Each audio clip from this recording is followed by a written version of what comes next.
down to a industrial development here.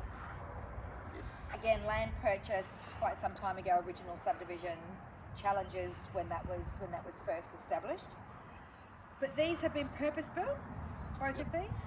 So this was a lot about understanding what the market wanted more so than just create something and sell it the same as everyone else had. So really getting to understand the market here. This one was also about leasing, in preference to just develop and sell. So the lease was established before this was built, wasn't it? Yeah. Okay, so that made it easier to work with a client then to deliver exactly what it is they wanted and what met their needs. But since it's on sold to an investor. Correct. So that ticks a lot of boxes moving So forward. that's this one. Yeah. Yep. And this one was a little bit different.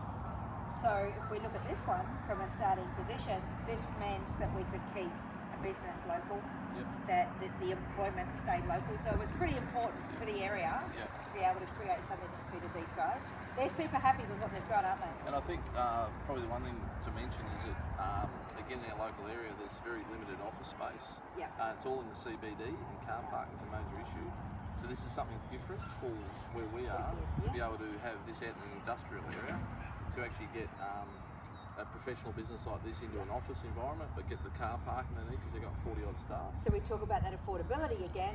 The land content here was a whole lot more affordable for them and for the product that we created versus trying to do something very similar inside CBD area. And then just a few minor challenges with the planning side of things, but we got through that.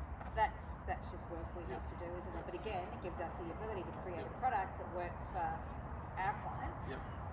And then certainly investors, because the return on investment for an investor has been sensational. So everyone comes out of this again. And again, with this one, we actually found the client ourselves. You put together the lease arrangement for that. And then I think you also found the purchaser as well. Yes, we did. Yeah, absolutely. So it's coming back to the real estate agent side of things. The things that we do now anyway, you know, we put that effort in, and from my perspective, and I believe from your perspective too, it's important for us to be able to control that and deliver an end result that really works, not just build a product and sell it, and whatever happens. And being able to keep the client up to date all the way through the project, right through to the actual agreed settlement period and all that sort of stuff. It just makes it so much easier when you're controlling the whole part. So. We delivered things to these guys that are not normal. Right, like fibre and stuff like that, which was a big issue for them. So there's a lot of negotiating that goes into it, and costing all the way through to ensure that what we're creating we can deliver. Like everyone's got to eat. So from that costing perspective, being able to make sure that what we're delivering we can, and then from the investment perspective, the lease on it maintains value for not just this building, but for next door for this area. And that the investor gets a good return on their investment as well. Look inside this one? Yeah, I think we should. I think that's a really good idea. So this one was a little bit different. Again, we sold this direct to the people that have bought it. This was part way through build when we found them. So that created some... Come on through, Mr. Cameraman. That created a few challenges, but not too many. Yeah. So this was actually being built for us. Yeah, this is going to be one for our own office, but everything's for sale apparently. Well, it is, not just because it was for sale, but because it really met the needs of another business that wanted to stay local. They employ people locally, and so it was a very big deal for them. And that gives them... And timely too, they need to get in quickly, so we quickly changed things to suit. And they needed a quieter area. They didn't want to be in CBD because of what they do. So, and they're scaling their business, so this allows them to do that. So again, it's meeting the market with what that market demand is and being able to work with them to that perspective. And yes, of course, time frame. But this one's been set up different. This has been set up for multiple tenancy, hasn't it? It has. So this has been set up for 2 tenancies. So the current client has bought the whole project. However, they've got the opportunity in the future if they want to move the business elsewhere or they want to downsize, they can actually lock a couple of doors and it then becomes 2 separate tenancies. So because this one sold partway through build, that was something that we had looked at prior and said this is something the market needs. So if we're going to be using a building like this, we need to know that we can have another tenant that's going to offset some costs or complement another business. So we're getting multiple tenancies coming in, which is great from a financial perspective, but it's also good from a market perspective when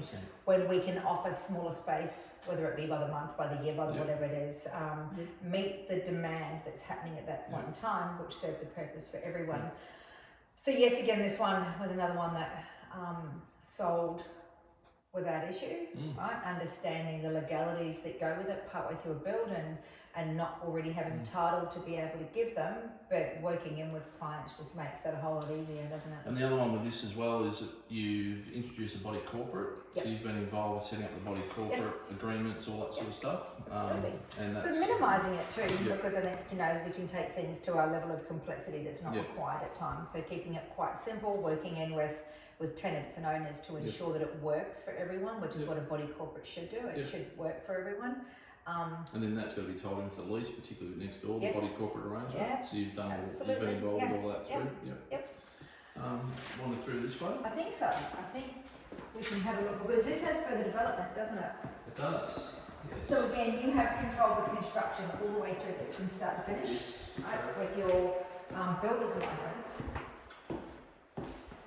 Which again, when we look at that from a holistic perspective, it makes a whole lot of sense to be able to take it from land purchase through construction. Again, you're monitoring what the costs are and making sure that that budget feasibility is on point. How easy would it have been for an owner builder to have blown out budget on this? Oh, big time. So this is, I mean, this looks like standard four walls and ceiling, but this has got acoustic plastering on the walls. It's got acoustic insulation. It's set up for studios. So we've built 3 studios within this building for online content. So there's very specific smart lighting, lots of power points in the ceiling, lots of stuff in the floor, very specific to clients' needs. So this is a building that could go pretty high. So to let them loose, and I know from many conversations that we had, it was to rein it in and not allow that massive overspend, because there's no need for it. So with your knowledge around that, it makes it quite simple for you to be able to give them solutions instead of just letting them run riot and spend hundreds of thousands of dollars that they don't need to spend and still end up with a product which is very, very suitable for what they need. So it's about sort of implementing discipline, so just making sure that obviously as a developer, it works well for us, but we're going to make sure it's a great result for the client and make sure it fits to their budget, so that's really important. So again, we're being specific on this, but not just because there's more to build at the back. So we want to do 2 more at the back, so we've got quite a large slide here. So it's quite specific to make sure that it's a good tenant mix, so isn't it? That can't just be random. We've decided that from what the market needs and maintaining value, because maintaining value for everyone on the market is very, very important from a property perspective.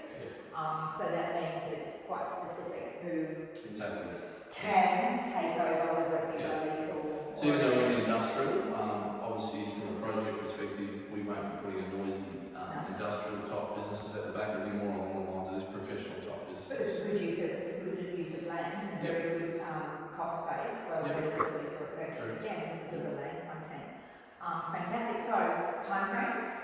Well, for both of these we had tight time frames. So next door they had a lease that was terminating Christmas, so we had to have it in by December last year. We had 16 weeks to put up the tilt panel frames, the whole building right through to CFO and getting them in. So we got a CFO a week before Christmas. No, 2 weeks before Christmas, sorry. They managed to make the move before Christmas. 18th of December. Which was great. And then this particular client, over Christmas, so in the new year, made contact and said they wanted it and they wanted to be in by April. And this was just a show, and we had to make some changes because obviously, so again, and then we had COVID and the rest of it, shutdowns and things, but again we made it to the week that we agreed to. Absolutely. So they're in the midst of shifting at the moment. So Awesome. So anything else that we want to touch on? No, I think it's just really, I guess, again, the need for us to get that real estate principal licenses just to add that final step on the end. Because we're doing all those processes, we're even technically selling, I guess. We are using local agents, but We're doing the work. We're doing the work, and we're putting the leases together, we're doing all the costings, so we really think it's important that, particularly all the projects we've got coming up, land sales, it's really important to So we have did that. mention that 650 knots in the residential one, but we also have industrial land sales that we have and construction that we have in a lot of And some locations. commercial land as well, Yep. so we've got some really big projects coming up. So I think for us, it's being able, when you can overlay a project with what the market actually wants, with being able to create something for them and control it from start to finish and deliver it in their time frame to a specification that they ultimately want. That's a great result. I think interpreting what the client wants to, sometimes it's difficult coming through a real estate agent, through a salesperson, interpreting through them what they want. Where sometimes agents are comfortable just selling houses or land, whatever, we're selling projects, I guess, in one way. So, and that's residential business too, so that ultimately we're giving people a result that they work with and they're part of and that they want as well. 100%. Alright, so I think we're done here. I think we're done. Go and have some breakfast. Go and have some brunch. Alrighty, thanks very much.